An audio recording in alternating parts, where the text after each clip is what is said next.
தேவனுடைய பண்ணை. நீங்கள் தேவனுடைய பண்ணையும் தேவனுடைய மாளிகையுமாய் இருக்கிறீர்கள். 1 கொரிந்தியர் 3:9. கிறிஸ்துவ மார்க்கத்தினருக்கு இருக்க வேண்டிய மகா முக்கியமான 2 அறிவுகள் உண்டு. முதலாவது நம்முடைய தேவன் யார் என்ற தேவனை பற்றிய அறிவு. இரண்டாவது கிறிஸ்துவுக்குள் நாம் யார் என்ற நம்மை பற்றிய அறிவு. இந்த 2 அறிவுகளும் நாம் கர்த்தருக்குள் முன்னேறி செல்வதற்கும் ஆசீர்வாதங்களை பெற்றுக்கொள்வதற்கும் வெற்றிகரமான வாழ்க்கை வாழ்வதற்கும் நமக்கு மிகவும் பிரயோஜனமாய் அமைகின்றன.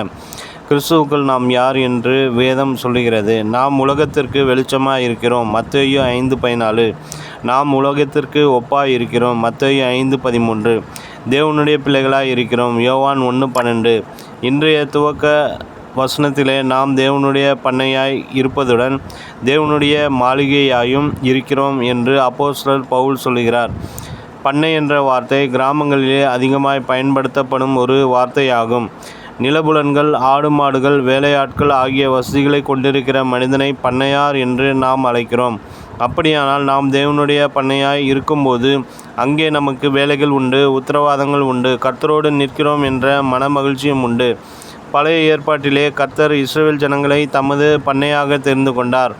ஆனால் அவர் கர்த்தரை விட்டு விலகி போனபோது ஏசாயா தீர்க்கதரிசி துக்கத்தோடு சீயோன் குமாரத்தி திராட்சை தோட்டத்திலுள்ள ஒரு குச்சு போலவும் வெள்ளரி தோட்டத்திலுள்ள ஒரு குடிசை போலவும் முற்றுகை போடப்பட்ட ஒரு பட்டணம் போலவும் மீந்திருக்கிறாள் என்று சொல்லுகிறார். ஏசாயா 1:8. காரணம் என்ன? கர்த்தருடைய பண்ணையிலே ஒரு மனமும் ஒற்றுமையும் இல்லை. ஆகவே சத்ரு அந்த பண்ணையை வீணாக்கி நாசமாக்கி போட்டான்.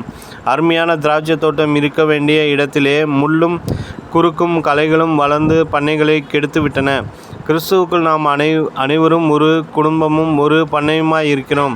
கர்த்தரோடு இணைந்து வேலை செய்கிறவர்கள் அந்த பண்ணையிலே பெருமைப்படவோ ஒரு நான் பெரியவன் நீ பெரியவன் என்று சண்டை இட்டு கொண்டிருக்கவோ கூடாது.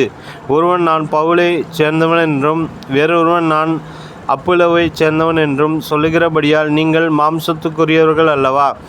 நான் நட்டேன், அப்போலோ நீர் பாய்ச்சினான், தேவனே விளையச் செய்தார். 1 கொரிந்தியர் 3:4-6 என்று வேதத்தில் வாசிக்கிறோம்.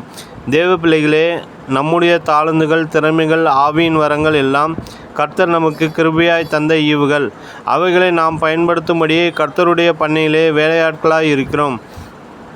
கொஞ்ச சத்தத்திலே உண்மையுள்ளவர்களாய் இருந்தால் கர்த்தர் நம்மை அநேகத்தின் மேல் அதிகாரியாக உயர்த்துவார் என்று வேதம் சொல்லுகிறது.